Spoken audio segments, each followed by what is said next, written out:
Hi, I'm Serena Halstead. I'm Spencer Ziegler. Hi, and I'm Mellisa Smith, and welcome to Data Lit, a podcast for educators by educators. So we've been working on our Rubrics series, and I'm so delighted that today we're in the second part of looking at rubrics, and we have our teacher panel. So we'll be talking to a couple of teachers to hear their understanding of how they use rubrics with students and what does that look like in the classroom. So today with us, we have two Wake County teachers with us. We have Stacy Shaddix and Megan Clark. And so I'd like to welcome them to our panel. Welcome. Thank you so much. Thank you. So Megan and Stacy, before we get started, I'll have you share with us a little bit about your background in education. So Megan, I'll start with you. Tell us about your teacher experience. Okay, so my teacher experience is 21 years in Wake County Public Schools as a middle school teacher. I've taught primarily sixth grade language arts, and there were a couple of years where I taught a language arts social studies combination. I have experience in a magnet school, a Wake County magnet school, and a Wake County multi-track year-round school.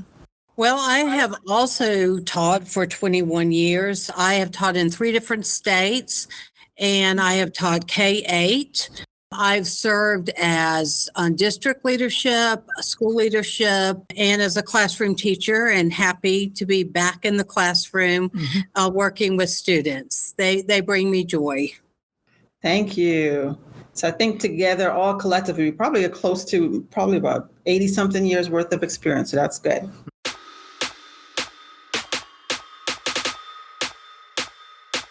All right, so I will get started. When we think of rubrics, in this episode, we want to look at rubrics, especially as it's a tool for students. So I'll start off. Why do you think rubrics are helpful for students?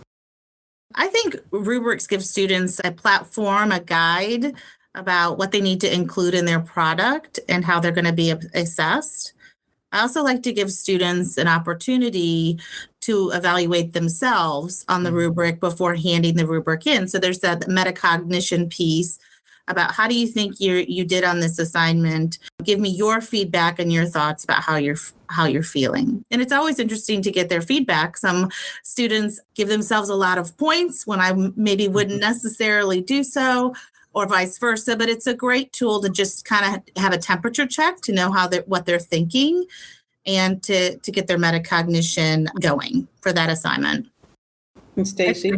I think it's also a really good way for kids to have a picture of what success looks like.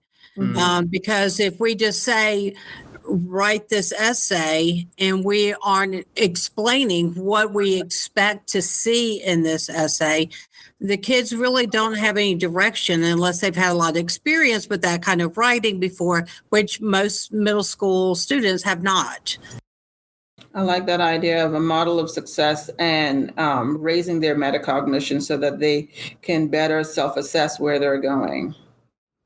Yeah, and we did a study a few years back that talked about, we obviously want students to own their own learning. And we've done survey questions every year about the control and relevance of students' work. And we found that it peaks in, I think it's around 5th grade or so, and then slowly kind of downhill. And I like that both of you spoke of ways in which students can really own their learning. The metacognition, the idea of, making changes before they pass an assignment. I think that can be a powerful way to reverse that trend that we've seen. And I know in this podcast, we've sort of talked about, one of the things about teaching and learning and the complexities is that we can teach, as teachers, we can teach, but we cannot control learning. And so I think that both of the strategies that you guys mentioned, or the reasons why you use rubrics with students, kind of help students own their own learning, engage and increase their engagement in the learning process. So I like that. And thank you to Megan. You mentioned something about feedback. The rubric helps the students to see, where you want them to go. And you can have that discussion with them, especially when you say, they want to give themselves a certain point. But, with the rubric, you can go back and forth with them. And, you give them feedback and they give you also their feedback as to why they should get that point. And I think a rubric will help to ground that conversation in the standards rather than it come off as an opinion. It's not just you randomly saying that. You can point to the rubric, something tangible, and say, in this area, what do I see? What do I not see?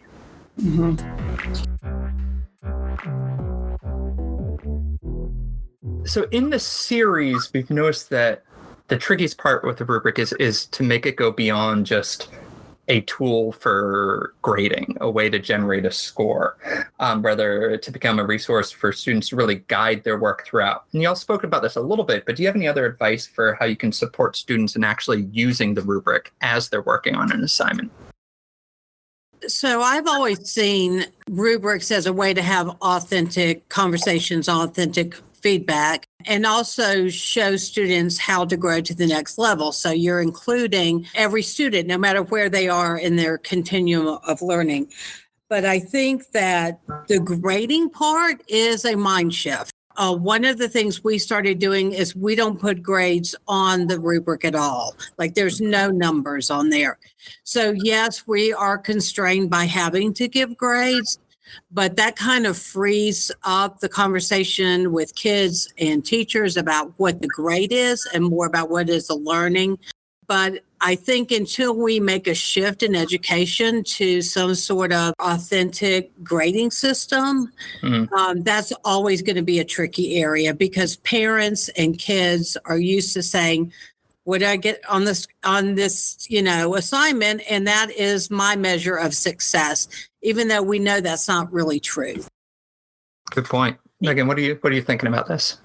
I'm thinking about certain skills for setting goals. So, if a student takes a self-assessment at some point within the year, if a teacher, or they just think about what is something that I feel like I need to work on or I want to work on. And if, from punctuation is an issue, is a concern of theirs, or, I want to make sure that I can write a full paragraph without, being stressed out, or I want to make sure I can get my thoughts down on the page, or I just want to become, more comfortable doing my homework. For whatever the goal is, I think the rubric can help students be reflective. And a lot of schools do student-led conferences. Mm-hmm. I think that you could use the rubric and you can track progress, and that's it can be a tool in all those conversations about goal setting and work in the classroom. Yeah, I like how I think you guys reference, and that is really a different mindset in terms of using the rubric or helping students see that it is not this is where you are and it's a definitive of where you are. But this whole thought process of looking at the rubric as this is where you are right now, and that there are other levels to grow upon. I haven't really thought about it that way, but I really like that imagery.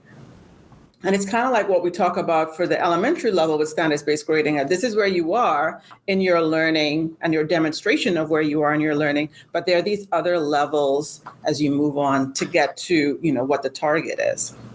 Yeah, and I heard that in both your responses, continuum, progression, those kind of words that speak to, I think, the value of rubrics in that can give you a sense of I'm here now, but I can get to here there. And Halstead speaks about this a bit in a report we can drop in the show notes, talking about making sure that you have an asset-based mindset as opposed to a deficit-based mindset with rubrics. And if you do that, like you guys talked about, focusing on where they are and where they can be, as opposed to just where they're missing the mark, where they're getting points deducted, then that can be pretty empowering, because you can look at a rubric and say, okay, to move up a level, I just need to add this, this, and that. But if you get a test back and you're just looking at like 72%, you might not have a sense of what to do next.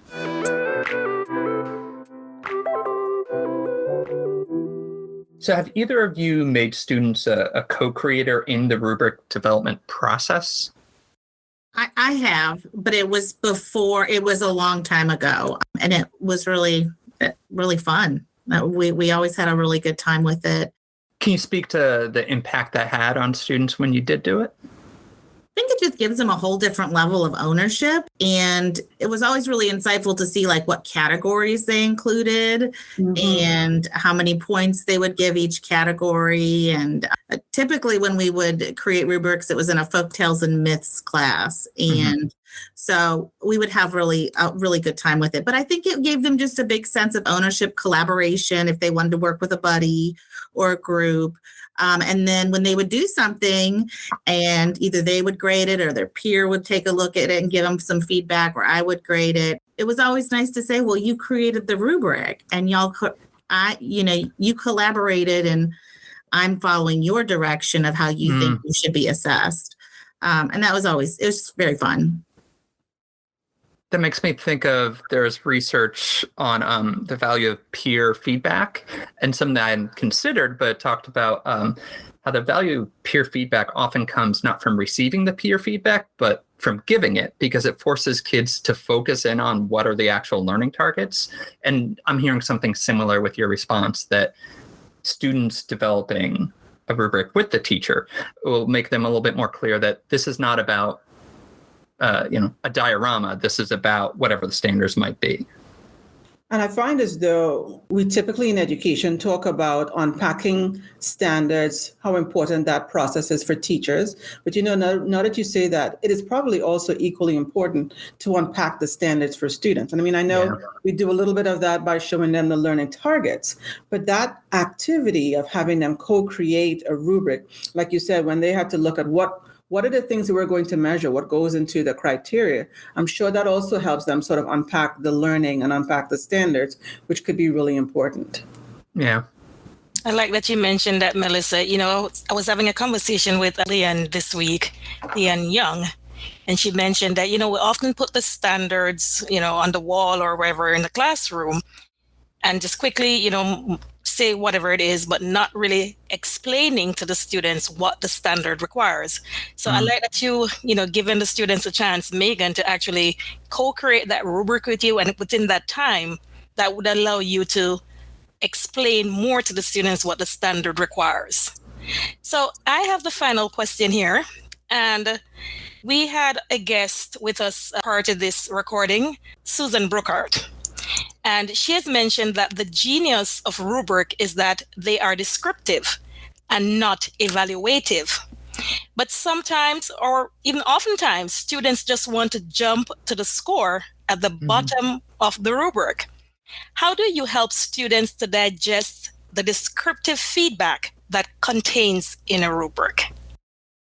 Well, I think that gets at that fundamental reframing of grades, which, is such a big area. But I think that in education, the conversation needs to be about the growth and about the learning, and numbers, the grades, that isn't the piece. That's not what it's all about. So I think that the more we can reframe it when we're talking to parents and students, and like I said, we take the numbers off of rubrics, but still kids want to know that. Yeah.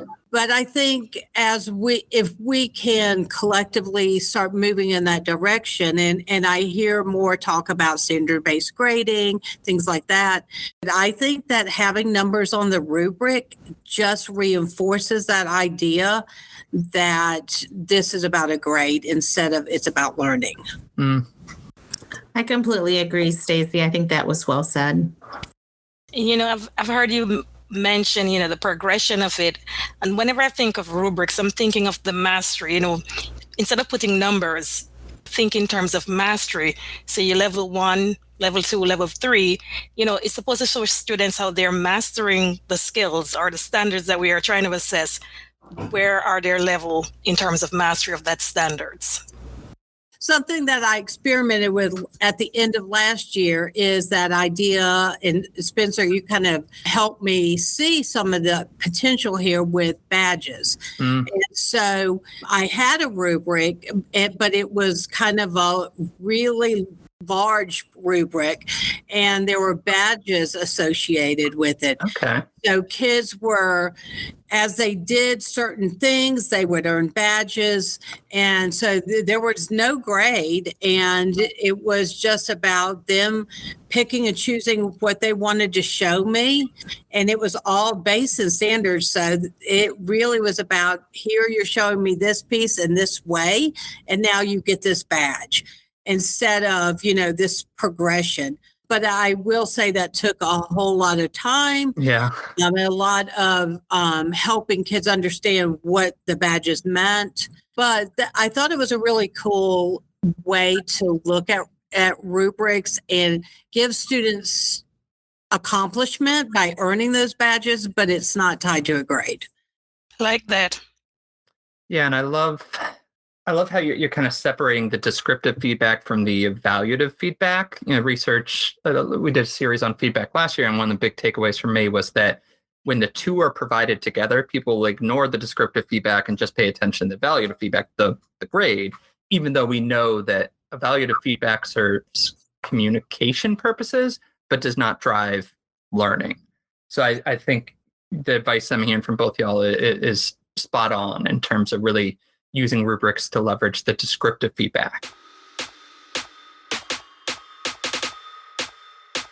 Well, thank you, Megan and Stacy, for joining us and sharing, giving us so much insight about the ways teachers can use rubrics to improve student learning. We want to thank Enloe High School's student Maya Smith for the music.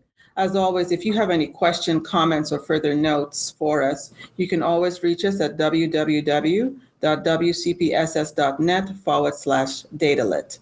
Until next time, goodbye. Take care. Bye.